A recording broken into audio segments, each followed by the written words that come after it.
8 juin, ce jour qui ne viendra pas, ce jour de nos retrouvailles qui ne viendra pas, ce jour, ce jour de nos effusions qui ne viendra pas, ce jour de nos amours qui ne reviendra pas, ce jour de nos élans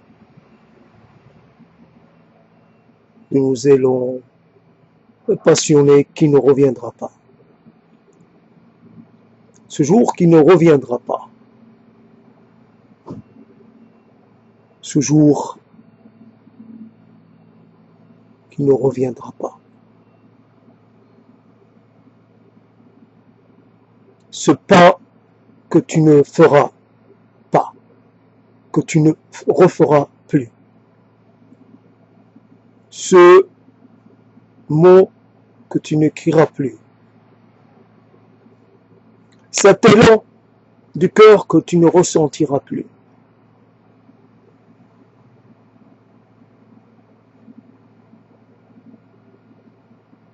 Cette envie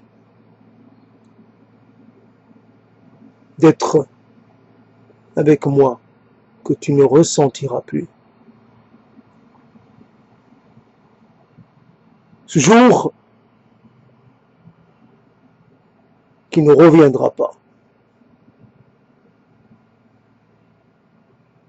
J'ai même un petit doute, voire un vrai doute. Je doute qu'il ait jamais existé. Bien sûr, avant de te connaître, j'ai rencontré des tas d'amour. J'ai aimé passionnément. Mais je n'ai aimé que dans ma tête, je n'ai aimé qu'abstraitement. C'est vrai.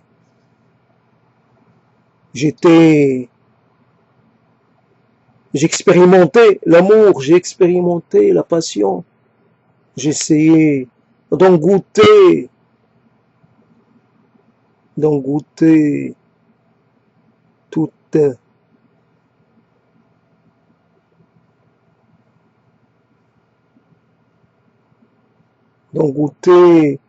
toutes les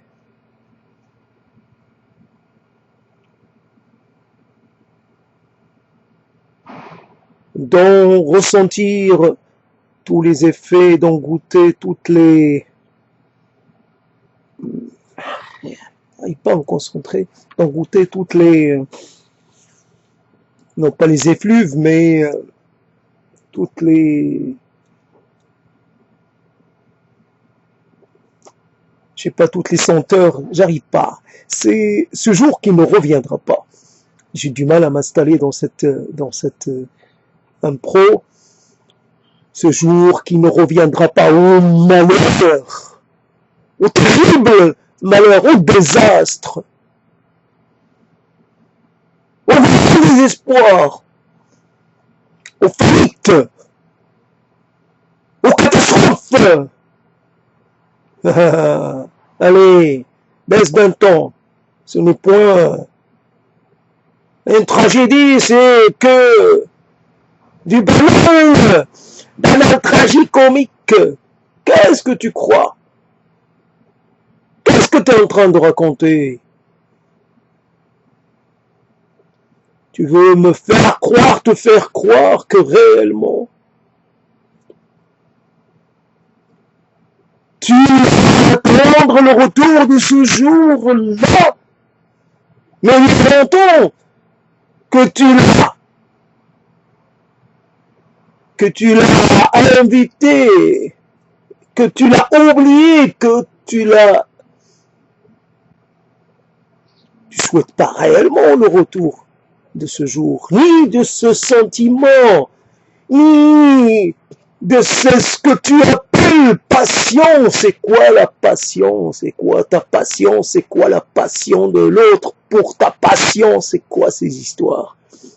Tu souhaites réellement tu souhaites réellement de nouveau être là, bavant à l'idée des baisers que l'autre va déposer sur tes lèvres, toute gercée. Tu le penses réellement? Tu le penses, je le pense, il le pense, nous le pensons.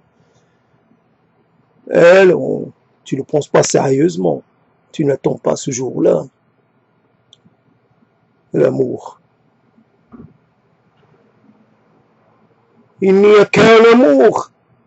Ou encore, il n'y a qu'un vrai amour. Il n'y a qu'un amour dont on est la résultante. Fût-il un acte d'amour, suis-je né suite un moment tendre, un moment juste comme ça, parce qu'il faut féconder la femelle. Je suis né d'un geste, peut-être brusque, peut-être pas tendre, peut-être pas amoureux, mais je suis né. Et moi, j'aime ma mère. J'aime ma mère. J'aime ma mère. J'aime ma mère. J'aime ma mère. J'aime ma mère. Peut-être pas de façon totale. C'est ma mère. C'est ma mère, mais elle n'a pas toutes les qualités. Elle n'a pas non plus tous les défauts. Ce jour ne reviendra pas. Aussi le véritable jour.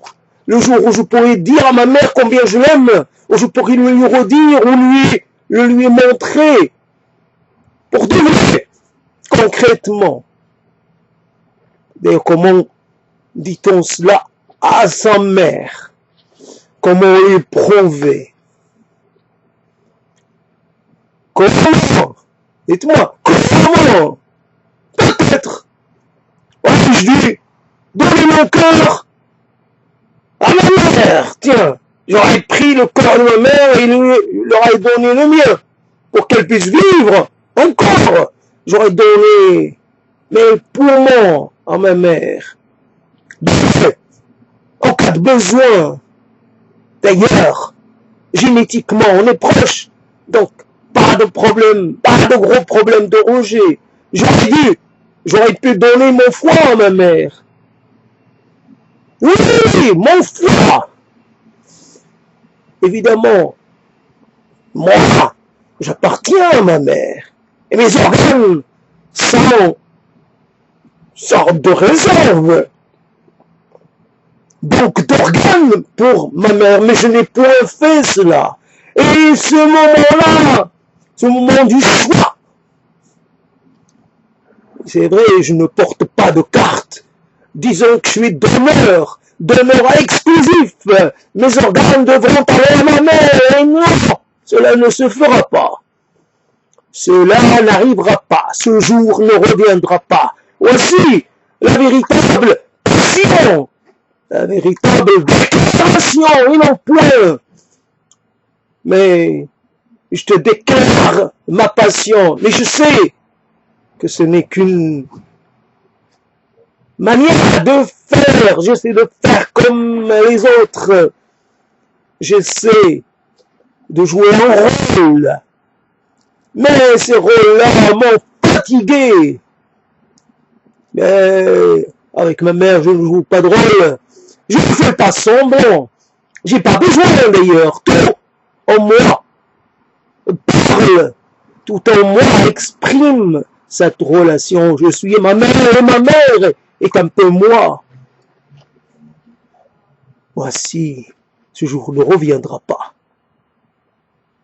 Ce jour des retrouvailles où je prendrai ma mère dans mes bras, où elle me prendra dans ses bras, où elle fera semblant de me ramener vers elle, comme si elle voulait me réintégrer en elle, m'absorber. Et moi, je ferai semblant, je me mettrai tout près de son ventre, de là où j'étais, et j'essaierai de me remettre dans les instants premiers, j'essaierai d'écouter son cœur, et je dirai, tiens, c'est mes premiers sons, c'est mes premiers bruits, c'est ma première comptine, et ce cœur qui m'a raconté tant de choses, joie et frustration, les émotions de ma mère que j'ai bues, que j'ai absorbées, et j'ai absorbé une fœtus, une pré-naissance. J'ai été une partie de ma mère, je le reste, je le demeure, quoi que je puisse penser, quoi que je puisse essayer de chasser. Peut-être que j'ai essayé un jour de chasser ma mère par un rituel ou par un autre. Sortez, sors ma mère, sors de ce corps. Laisse-moi seul pour jouir de mon corps. Mère, tu m'as donné ce corps, mais aujourd'hui, je ne t'appartiens plus, je m'appartiens à moi-même. Il est possible de penser cela, de désirer cela à un moment donné de sa vie. Il est possible d'être dans le désir de rupture, de séparation. Moi, c'est moi et ma mère, c'est ma mère. Et moi, je ne suis pas ma mère. Voici que les choses se terminent ainsi. Je suis ma mère. Je suis ma mère et je prolonge ma mère et par-delà la mort de ma mère, je continuerai à la faire et à la refaire vivre et revivre. À la paix, à la nommer Khadija. Oui, et je continuerai de l'appeler et je continuerai de lui témoigner de ma reconnaissance et de lui dire que j'ai une partie d'elle. Cette partie est dans mon cœur. Cette partie, elle est bien protégée par toute l'épaisseur de mon corps. Je protège un peu de l'écho du cœur de ma mère. Je protège un peu des émotions de ma mère. Les émotions de ma mère jeune, vigoureuse, mais ô combien déjà prisonnière de son rôle, prisonnière de son four, prisonnière de son foyer, prisonnière de tous, femme, prisonnière de ton corps, prisonnière de ta vocation. Mère, tu n'es pas née pour être mère, tu es née pour être toi, mais tu es devenue mère par la force des choses. Et désolé, je suis désolé d'être celui qui matérialise cela, cet enfermement, ce destin maudit, ce destin contrariant. Ma mère, tu aurais pu être une femme, un être vivant, vivant sa propre vie, progressant dans la vie, accumulant les victoires et les succès. Mais tu n'as accumulé que des défaites, frustrations et résignation et des larmes et quantité de larmes et quantité de chagrin et tu as pleuré dans ton coin sans que personne ne te voie, et tu as appelé ta mère à ton secours, mais tu as appelé comme on appelle sa mère, tout en sachant qu'il ne pourra pas nous entendre. Mère, je souffre. Mère, je suis mal, je suis en difficulté. Mère, s'il te plaît. S'il te plaît, mère. S'il te plaît. Oui, mère. Viens. Viens. Et la mère n'entend pas. La voix de cette fille, elle n'entend pas. Elle appelle au secours. L'aurait-elle entendu qu'elle n'aurait pu rien faire? Oui, je viens, mais ma fille, console-toi, essaie de prendre sur toi, sois patiente, ça va s'arranger. Et ça ne s'arrange évidemment pas.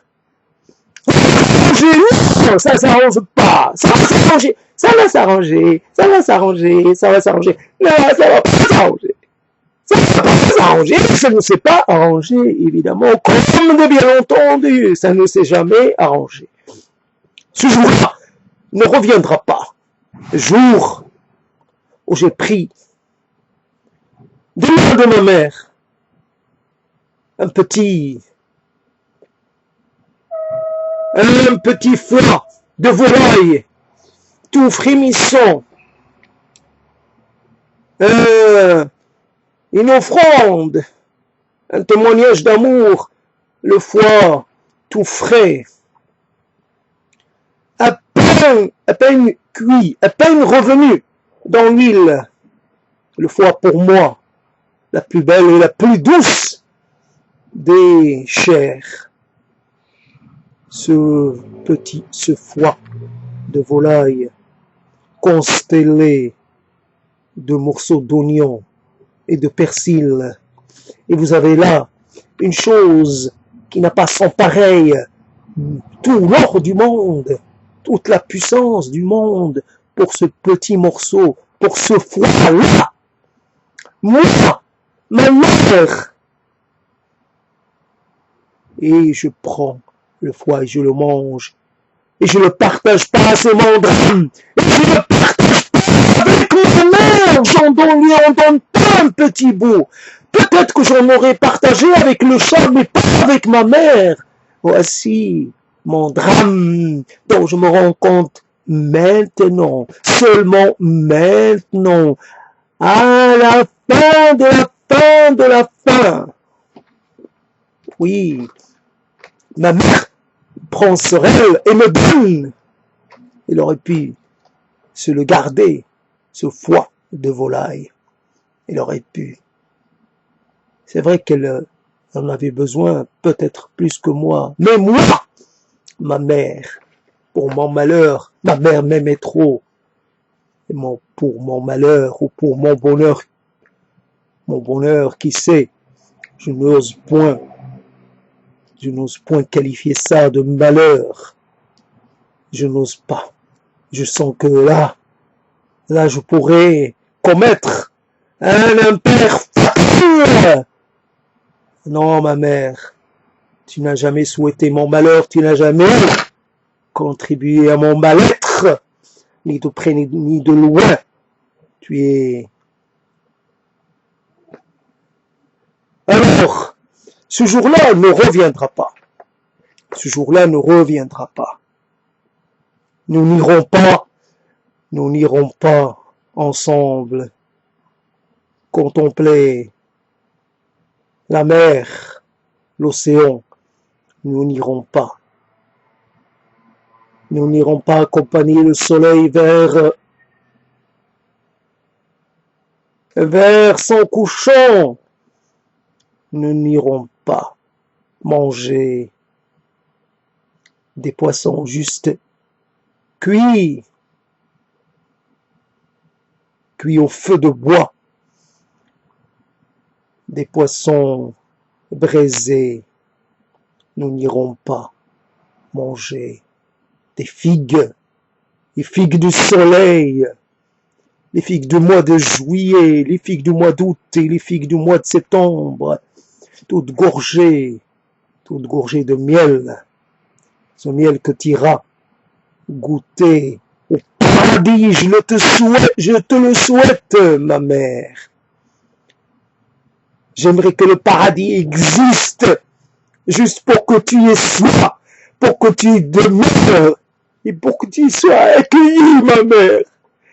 Si, on peut pas, juste pour toi, ma mère. J'aimerais bien croire en Dieu, et en les promesses de Dieu, et au paradis de Dieu, et à la récompense des justes, promise par Dieu et ses messagers. Si ce jour-là ne reviendra pas, nous n'irons pas marcher côte à côte. Toi, t'appuyant contre moi, et moi te soutenant, de peu que je pourrais le faire. Nous n'irons pas ensemble. Toi, ma mère, nous nous regarderons plus, les yeux dans les yeux. Je pourrais pas te témoigner, juste par mon regard, de l'amour, de tout l'amour que je te porte, juste en te regardant, juste en mettant dans mon regard toute l'intensité du sentiment, toute l'intensité de mes émotions. Je pourrais pas. Ce jour-là ne reviendra pas. C'est vrai. J'ai du mal à te voir assise, allongée pour l'éternité. J'ai du mal à t'imaginer ne rien faisant. J'ai du mal à t'imaginer enfin reposé, enfin détendu, enfin plongé dans un sommeil profond. N'ose point. Moi, ta mère. Moi, ma mère. Toi qui t'endormais en dernier et qui te levais en premier, toujours prête à au cas où moi je pourrais me mettre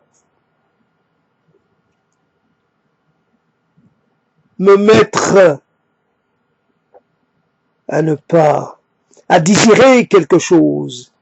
Mon fils, qu'est-ce qui ne va pas? Ma mère, tu es là. J'ai fait un mauvais rêve, ma mère. Ça m'a fait peur. Et ça m'a réveillé. J'ai crié, mais heureusement tu es là, ma mère. Maintenant, je me sens protégé. Il ne m'arrivera plus rien. Les cauchemars, ils ne pourront plus m'impressionner, ni me faire peur. Ma mère, ma mère, ma mère, ma mère. Ce jour-là ne reviendra pas, où je verrai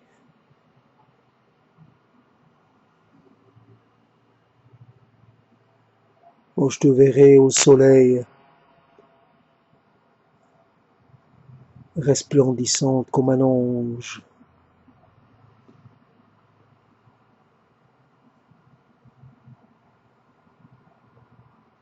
Aussi parfaite qu'une déesse, la déesse de l'amour, la déesse de la fécondité, la déesse du don, la déesse de la générosité,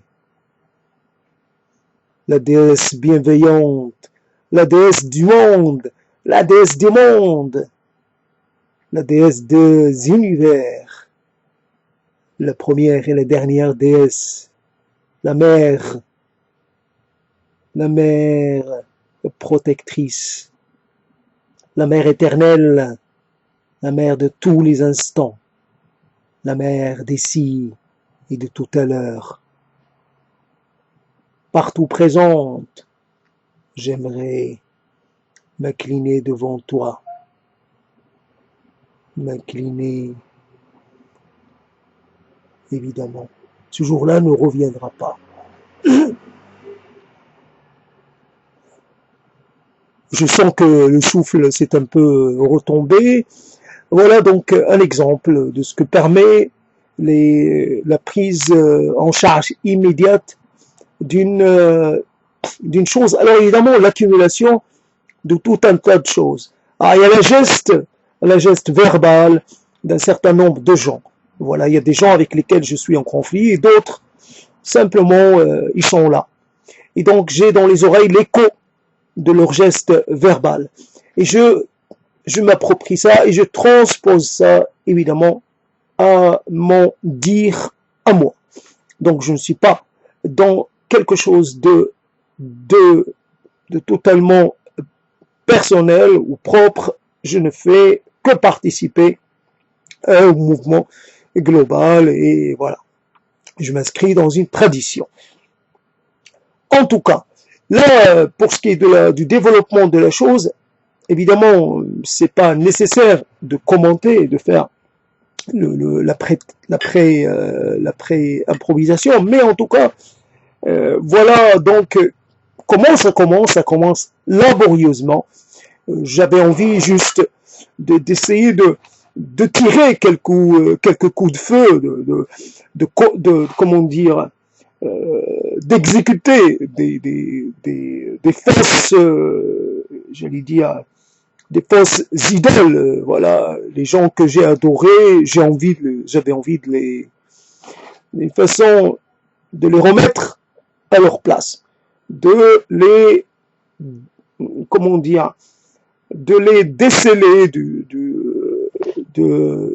piédestal dans lequel se sont installés. Finalement, comme on a décelé, je sais pas, une statue d'un esclavagiste, voilà, c'est ça, on fait un peu, j'ai envie de faire chuter cette idole. Alors, je ramène évidemment beaucoup de choses, voilà ce qui s'est passé hier ou avant-hier par rapport à la statue des esclavagistes britanniques, et puis des gens qui s'inclinent. Donc, voilà, c'est la chose. Donc, je m'inclinerai plus devant vous. Fausse idole. Voilà. Je ne vous aime pas, car je n'ai qu'un amour. Un amour premier et un amour dernier. Et vous n'avez été que des sortes de, comment dire, des sortes de détournements. Vous avez détourné mon amour, mais évidemment, vous n'aviez pas la capacité de le détourner pour toujours. Donc finalement, j'ai retrouvé mon lit habituel. Je suis revenu à mon point de départ, à mon véritable amour, à mon lieu d'immergence, lieu de fondation, lieu de fabrication. Voilà, j'appartiens à ma fabricatrice et à ma conceptrice et à rien d'autre. Je n'appartiens à personne d'autre. Il est vrai que j'ai semblé finalement donner l'impression de penser le contraire, mais ce n'était qu'une sorte de, à un moment donné, comme un passage obligé. Il fallait, c'était les classiques un peu de l'initiation d'un être humain. Pour être dans le monde, il faut passer par ces stades-là. Pour découvrir la vérité, il faut passer par les fausses vérités aussi, par les impostures et par, voilà, faut approcher des fausses idoles pour apprendre à reconnaître les vraies idoles.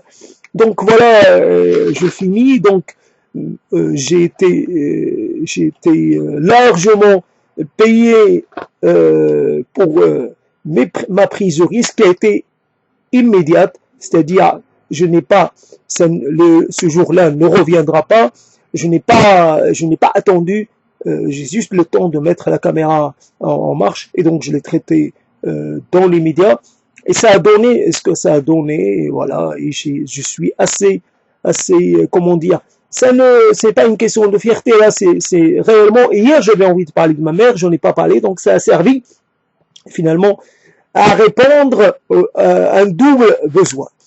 Donc c'est vraiment une très très belle, un très bon moment, un cadeau inespéré. Et voilà, on ne peut plus satisfait. Et voilà, je continue, évidemment, je suis toujours du côté de l'oralité. De l'oralité, non pas une oralité qui viendrait, qui serait une sorte d'interprétation de l'écriture, mais une oralité qui existerait pour elle-même, une oralité qui naîtrait dans l'instant et qui ne peut pas être reprise, qui naît, qui meurt. Elle n'a qu'un destin, elle n'a qu'une existence. Elle est née verbe, elle naît et d'une façon, elle ne peut plus être, elle naît sous une forme et quelque part après, elle passe par un moule et ce moule est cassé. Donc il n'y a qu'un exemplaire. On ne peut pas reprendre cette chose-là pour en faire une sorte voilà le côté oral, c'est la prise de risque maximum et un résultat peut-être toujours qui peut être questionné, évidemment, mais c'est un résultat parce que la pratique est là, parce que évidemment, il n'y a pas de prise de risque, c'est-à-dire vraiment grave. C'est une prise de risque gentille, quoi. C'est quoi qu'il arrive, si on échoue à faire dans il y a quelque chose d'intéressant, ben on aura passé un petit moment à taquiner les mots. Voilà, c'est déjà pas mal. Donc je peux partir à la pêche, mais l'important c'est pas de ramener quelque chose. D'ailleurs, on peut faire de la pêche no-kill. Donc l'essentiel c'est d'être en dehors de chez soi, d'être tranquille, voilà, un peu en comment dire, en réflexion devant un cours d'eau, finalement un peu plongé en soi et en même temps à l'intérieur de soi et en dehors de soi. C'est une activité qui ne ressemble à aucune autre. C'est une activité un peu contemplative, un peu voilà, un peu qui justement est tout le contraire des activités dynamiques, des activités voilà, activités tonitruantes, des activités très démonstratives. Là, on n'est pas. Donc les mots, oui, vous pouvez taquiner les mots. Voilà. Après, c'est tout. Vous passez un petit moment et puis après on revient à sa vie normale, vie faite avec des mots ordinaires, avec des mots, je sais pas, faites d'échanges. Voilà, vous dites une chose et vous n'avez pas de panne parce qu'il y a l'autre pour vous répondre et vous avez toujours quelqu'un pour vous relancer. Alors que là, quand on prend la parole, on est seul et on se relance tout seul. Donc à bientôt dans un autre registre, je sais pas. En tout cas, à bientôt.